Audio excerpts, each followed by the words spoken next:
Good afternoon, folks. How are you today? We are in Lab 10. In this Lab 10, we are going to study the same four-bar linkage that we looked at in the last lecture. Before I begin, I want to remind you again that 1 week from today is going to be our test number 2. It's going to be synchronous, just like test number 1. So keep your 3:30 to 4:30 open. And then this Friday, I'm going to have a review. Again, we'll have a Zoom synchronous session. You can ask me questions and I will answer them using my tablet. Okay, so I hope you followed along what I was doing in lecture 29. So we had this four-bar linkage and we set up this spreadsheet template to solve this problem. So what we did was we had this transcendental equation in phi and theta. So theta was going to be the parameter that we were going to vary and find phi. We were going to solve this equation for theta from 0 to 360 degrees in step of 8 degrees. And we were going to use these three ratios of the four link lengths. So if you have not done so, I want you to reproduce the results that I did in the previous lecture. So let me bring up my spreadsheet of what we had done so far.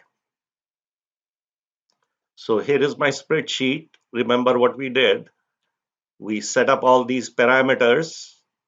We started with a flag of false, initial values of 30 and 40 at theta is equal to 0. So you can see the chaining.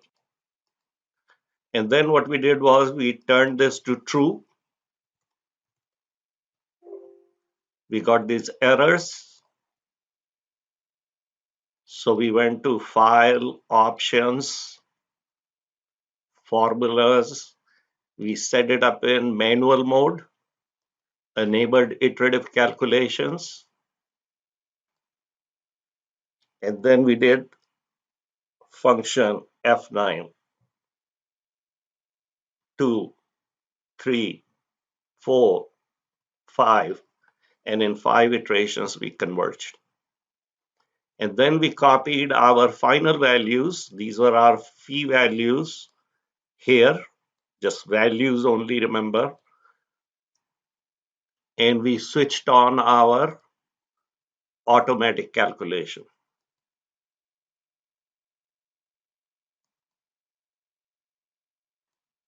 And disabled iterative. And of course, it gives us those error messages. Then what we did was we took these phi values and we had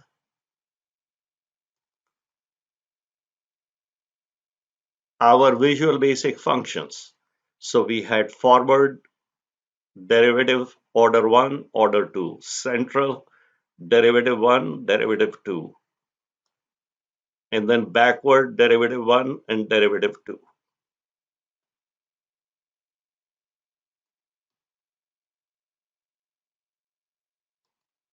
So we use that to create this table. Now in this one, what we did was we first found derivative of phi with respect to theta, second derivative, and then we multiplied by omega and omega square. So now our next task is, so I want you to have this table. Once you have this table, then we plotted theta versus phi and theta versus angular position, velocity, and acceleration. So we got this graph. So this is our slider crank. So let me shrink this now. So this is where we are. Okay, so I am going to hide all of these columns B through H.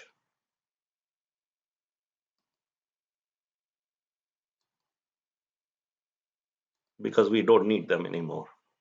Okay. So we have done this. We reproduced the results, plotted phi versus theta, set back to automatic mode, and now we have phi versus values. I just spoke, we created this table for h is equal to 8 degrees, and you reproduce the derivatives as in the previous lecture. The graph I just spoke about. Make sure that everything matches the results. If not, fix the problems. Now, our key question is how precise are our results? So let us do this by using Richardson extrapolation. So remember what we have. We already have results for 8 degrees H. So now we are going to take alternate rows and create for 16 degrees. Since we are using order H squared derivatives, we already have this. We are going to find this. And then because we have order H square and this ratio is 2, our weight factor would be 2 square or 4. So we are going to multiply this by 4, multiply this by -1, and get a new value, which is going to be order H to the power 4. And what we can do is these are the two last results. We can use that difference to say how many significant digits. So we can take a relative error or relative difference between the two and find the maximum value. Okay, so here is our assignment for Lab 10. So you have to do everything I've done for lecture 29, and then you're going to perform Richardson extrapolation using h is equal to 16 degrees, and we are going to determine how many significant digits do we have in our angular velocity and acceleration values. So I want you to add to your spreadsheet this particular titles. We are going to directly calculate for h is equal to 16 degrees the velocity and acceleration. Then we are going to do Richardson extrapolation, just like I showed you on this paper. And we are going to find relative errors. And then we are going to calculate what was our maximum relative error so that we can say we have at least so many significant digits in our velocity and acceleration values. Okay, so here we go.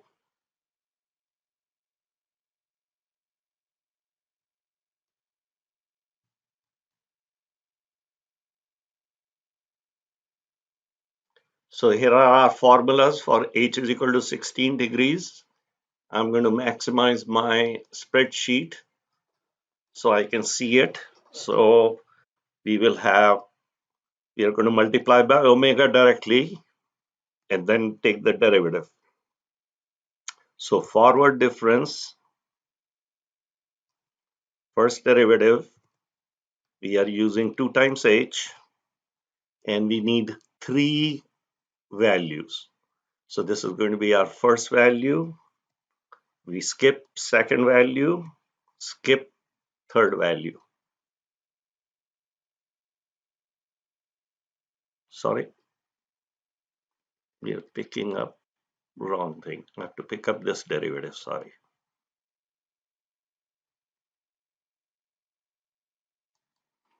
Phi, next, and next. We're taking derivative of phi. All right, here is our second derivative. Omega square times forward second derivative. 2 times h. And this needs 4 values. So we need 1, comma 2, comma 3, comma 4.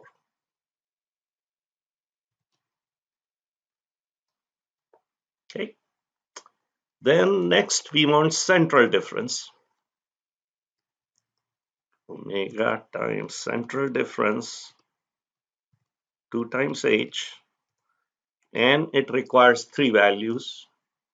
So we'll take one before, one at, and one after.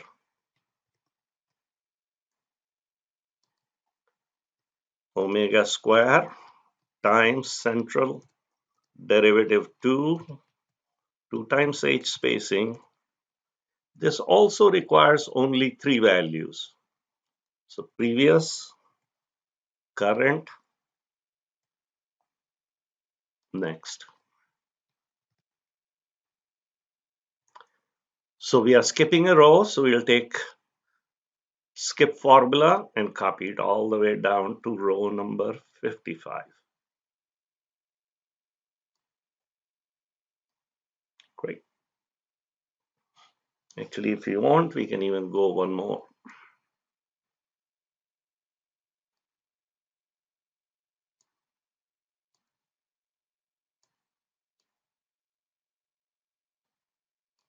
We can't. Sorry.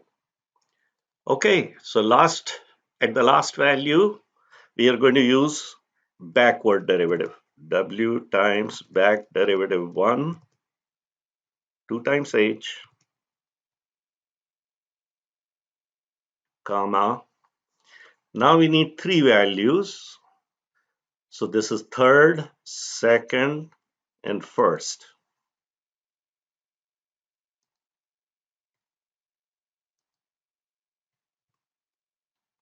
All right.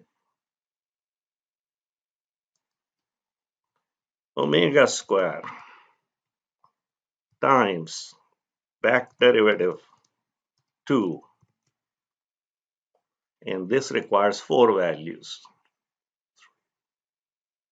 So we start with 51, 2 times h,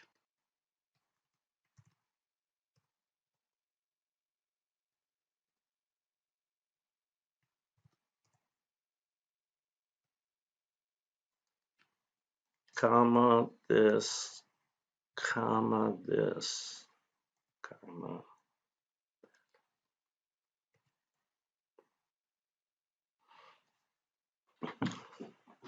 Okay.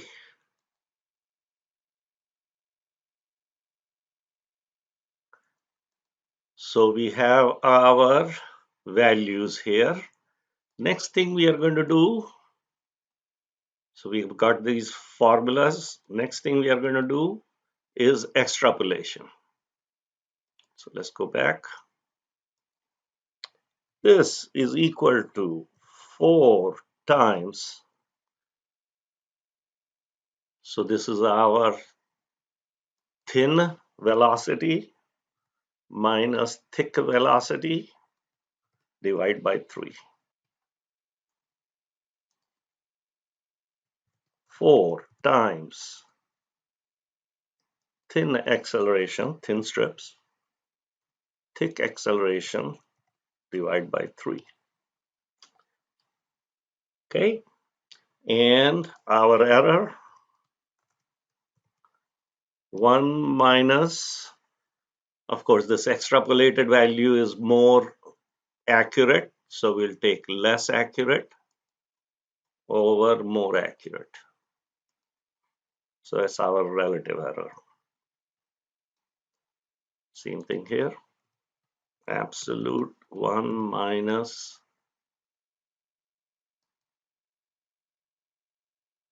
divided by. Okay, so we are skipping a row. So we'll take these formulas, copy them all the way down.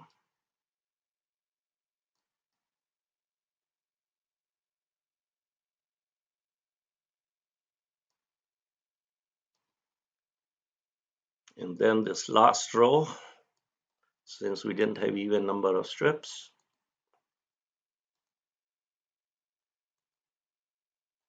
that's our last one. Okay, so we want to find out what is our maximum relative error. So we are going to type max and our relative error of this column,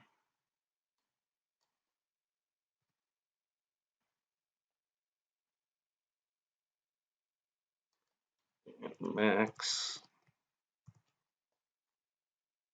relative error of this column.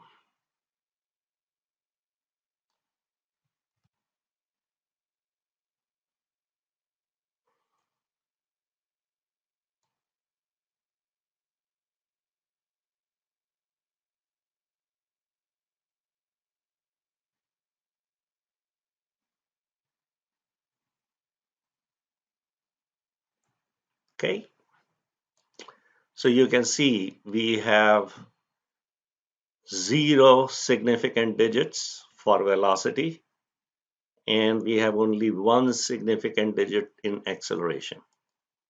So 0 significant digits here and 1 significant digit here. That's all we can promise. Of course, we can look at individual values. So here we have 1 significant digits. Here we have 2 significant digits, 2 significant digits. So individual velocities, we might have better precision. But if you have to look at the entire one, all we can say is 0 significant digits. Okay. So that's it, folks. Save your work and make sure you have this paragraph at the bottom. What did you learn? Where could you have used it? Here was a very, very exciting application I found where we combined 3 things: secant method, numerical derivatives, and Richardson extrapolation.